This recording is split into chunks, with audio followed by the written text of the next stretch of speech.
everyone, I am Ramesh from the 100 Eye Academy. बच्चों, आज हम शुरू करते हैं। आज हम पढ़ते हैं इलास्टिसिटी चैप्टर का एक बहुत ही छोटा टॉपिक, और टॉपिक का नाम है इलास्टोमर्स। ध्यान से सुनिए, टॉपिक का नाम क्या है? इलास्टोमर्स। बहुत छोटा टॉपिक है। कई सारे बच्चे, कई सारे स्टूडेंट इलास्टोमर्स को भूल जाते हैं, और अगर एंट्रेंस में सवाल आया तो सोचते ये टॉपिक शायद हमने पढ़ा नहीं। तो देखते हैं इलास्टोमर्स क्या है। We are define elasticity. हमने इलास्टिसिटी भी डिफाइन की, इलास्टिक प्रॉपर्टी भी डिफाइन किया। अभी हम डिफाइन करेंगे इलास्टोमर्स। तो अभी इलास्टोमर्स किस प्रकार के इलास्टिक सब्सटेंसेस है, किस प्रकार के इलास्टिक सब्सटेंसेस है। तो elastomers can be defined as substances which can be stretched to large strain और large value of strain। क्या लिखा है मैंने बच्चों? Substances which can be stretched to large value of strain or which can be stretched to the large elongation। जो substances को हम बहुत ज्यादा स्ट्रेच कर सकते हैं, जो सब्सटेंसेस में बहुत एलोंगेशन प्रोड्यूस होता है, जो सब्सटेंसेस में बहुत ज्यादा स्ट्रेन प्रोड्यूस होती है, ऐसे सब्सटेंसेस को हम कहते हैं इलास्टोमर्स। तो क्या बच्चों मेटल्स इलास्टोमर्स हैं? मेटल्स को हम इलास्टोमर्स कह सकते हैं। Whether metals are elastomers are not.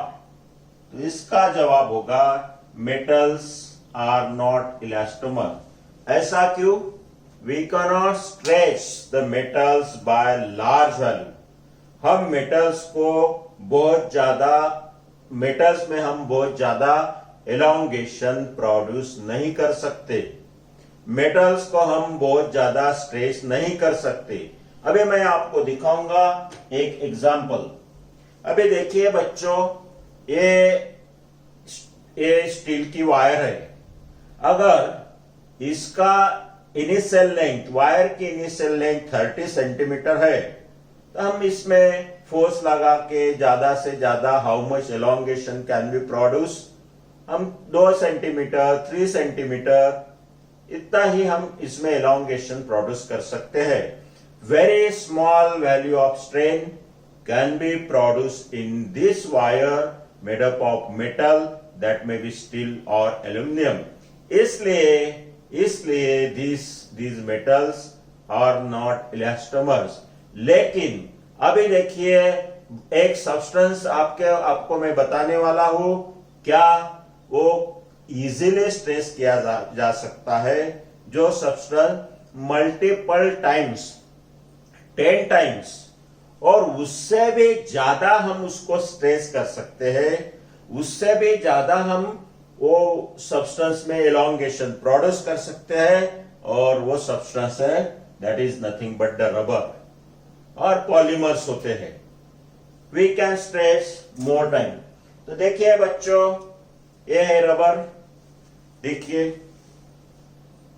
अगर ये रबर का जो इनिशियल लेंथ है ये हो सकता है कुछ 3 सेंटीमीटर या 4 सेंटीमीटर। लेकिन हमने अगर रबर को स्ट्रेच किया तो ये स्ट्रेच कहां तक हो सकता? देखिए कहां तक हो सकता। So we can stretch this rubber multiple times it initial length. 10 time इसको हम स्ट्रेच कर सकते हैं। तो we can say that rubber is example of the elastomer. ये है इलास्टोमर का एग्जाम्पल। और दूसरे एक बात आप ध्यान से देखो बच्चों, इनिशियली स्ट्रेच करने के लिए बहुत कम फोर्स हमको लगता है। इनिशियली बहुत कम फोर्स हमको लगता है, लेकिन जैसे जैसे हम स्ट्रेच करते जाते हैं अभी हमको बहुत ज्यादा फोर्स लगता है स्ट्रेच करने के लिए। मतलब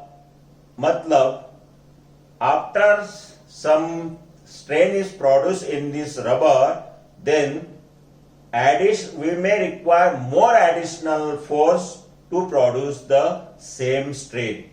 बाद में हमको बहुत ज्यादा स्ट्रेस लगता है स्ट्रेन प्रोड्यूस करने के लिए।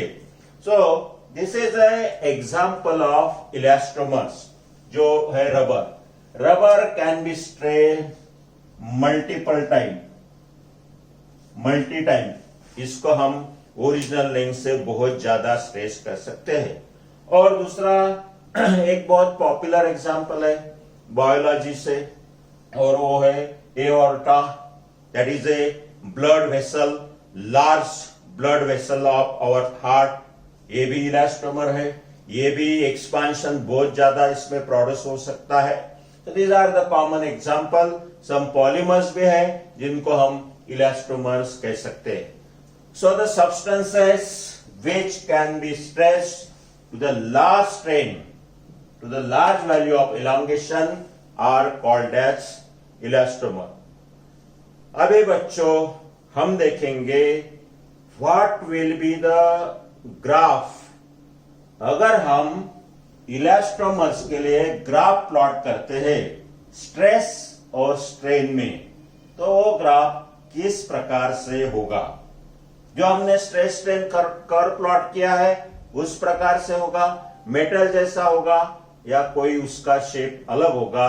देखते हैं stress strain curve for the elastomers.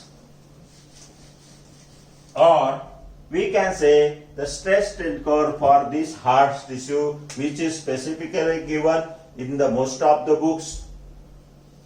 Stress strain curve, stress on y-axis in Newton per meter square, और x-axis पे that is strain as per our usual discussion from the last lecture.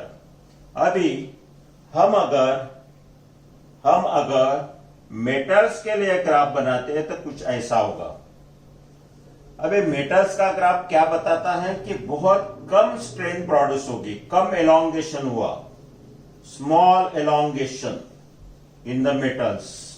यह है metals का curve. आगे थोड़ा सा हो सकता है मेटल्स में स्ट्रेस अप्लाई करने के बाद में बहुत कम एलोंगेशन प्रोड्यूस होता है, लेकिन अगर हम सेम कर्व बनाते हैं इलास्टोमर्स के लिए तो हमको कर्व कुछ इस प्रकार से मिलता है, कुछ इस प्रकार से कर्व मिलता है।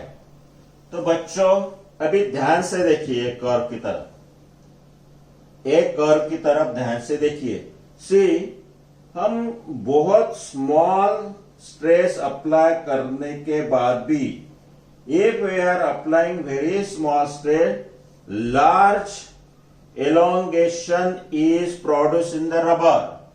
आप कोई इलास्टोमर्स में हो तो बहुत सारा एलोंगेशन इसमें प्रोड्यूस होता है। और वी कैन से जैसे जैसे हम रबर को स्ट्रेच करते जाते, आफ्टर दिस ग्राफ जब आगे जाता, then we may require slightly higher force, थोड़ा ज्यादा फोर्स हमें लग सकता है रबर को स्ट्रेच करने के लिए। देन थोड़ी सी कम स्ट्रेन, कम एलोंगेशन प्रोड्यूस होगा as we go to this higher side of the curve. तो इस प्रकार से कर्व है इलास्टोमर्स का। तो इस प्रकार से कर्व ध्यान में रखना है। कोई भी नीट जेईई में क्वेश्चन है, आपको पूछा गया कि ये रिकॉग्नाइज करो, आपको रिकॉग्नाइज करना है कि ये कर्व कौन से मटेरियल का है, मेटल्स का है, रबर का है, या कोई वुड का है, या कोई ग्लास मटेरियल का है। तो आपको ये पहचानना है, this is the curve for the elastomer. So this is the curve for the elastomer. अभी बच्चों मेन बात जो है वो ध्यान से सुनिए, ध्यान से देखिए, इंपॉर्टेंट है। सिर्फ फिजिक्स में या कोई भी सब्जेक्ट में आप सोचते होंगे कि कर्व बनाना है सिर्फ, लेकिन कर्व जो हमें बताता है कोई भी दो वेरिएबल्स में का रिलेशन बताता है। जैसे इसमें कर्व बताता है relation between stress and strain. Stress change होने के बाद में स्ट्रेन या एलोंगेशन किस प्रकार से चेंज होती है, ये कर्व हमें बताता है।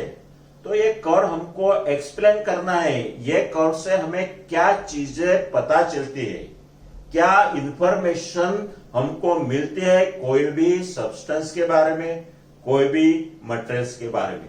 तो देखिए, पहली बात है elastic region is very large. ये जो कर्व का है इलास्टिक रीजन लार्ज है, मतलब बहुत बहुत ज्यादा हम रबर को स्ट्रेच कर सकते हैं। तो इलास्टिक रीजन इसका ज्यादा है, ज्यादा इलास्टिक रीजन है। ये हो गई पहली बात। Elastic region is very large. Elastomers का इलास्टिक रीजन बहुत ज्यादा होता है। दूसरा, इसमें कोई भी लीनियर सेक्शन नहीं है, कोई भी स्ट्रेट लाइन ग्राफ नहीं है। तो हम कह सकते हैं does not obey Hooke's law, does not obey Hooke's law. हम इसको हुक्स लॉ लगा नहीं सकते, because according to Hooke's law stress is directly proportional to strain, और ये चीज इलास्टोमर्स के लिए नहीं होती है। इसलिए ये बात आपको ध्यान रखना है कि हुक्स लॉ डज नॉट ओबे फॉर द इलास्टोमर्स। इलास्टोमर्स के लिए हुक्स लॉ ओबे नहीं होता, यह है दूसरी बात। तीसरी बात है not well defined plastic region. इसमें प्लास्टिक रीजन नहीं होता है most of the time, so no well defined plastic region. यह है थर्ड पॉइंट। अभी कोई ऐसा सवाल है कि इलास्टोमर्स के लिए यंग्स मॉडुलस की वैल्यू क्या होती है, ज्यादा होती है या कम होती है? तो बच्चों, यंग्स मॉडुलस की वैल्यू तब ज्यादा होती है जब हमको बहुत ज्यादा फोर्स स्ट्रेच करने के लिए लगता है। लेकिन इलास्टोमर जैसे कोई रबर है तो उसको बहुत कम फोर्स हमको स्ट्रेच करने के लिए लगता है। इसलिए हम कह सकते हैं elastomer possess low value of Young's modulus. Elastomer का यंग्स मॉडुलस बहुत कम होता है। अगला रीजन है हम इजीली इलास्टोमर को स्ट्रेच कर सकते हैं। क्यों इजीली हम स्ट्रेच कर सकते हैं? बिकॉज इलास्टोमर्स में weak intermolecular forces, they are bonded together by weak intermolecular forces. तो इस प्रकार से हम एक छोटा टॉपिक इलास्टोमर एक्सप्लेन कर सकते हैं। बस बच्चों, इतना ही ध्यान में रखना है जो मैंने अभी बताया है। अगला टॉपिक में हम देखेंगे various types of modulus of elasticity और मॉडुलस ऑफ रिजिडिटी। बच्चों, थैंक यू, धन्यवाद।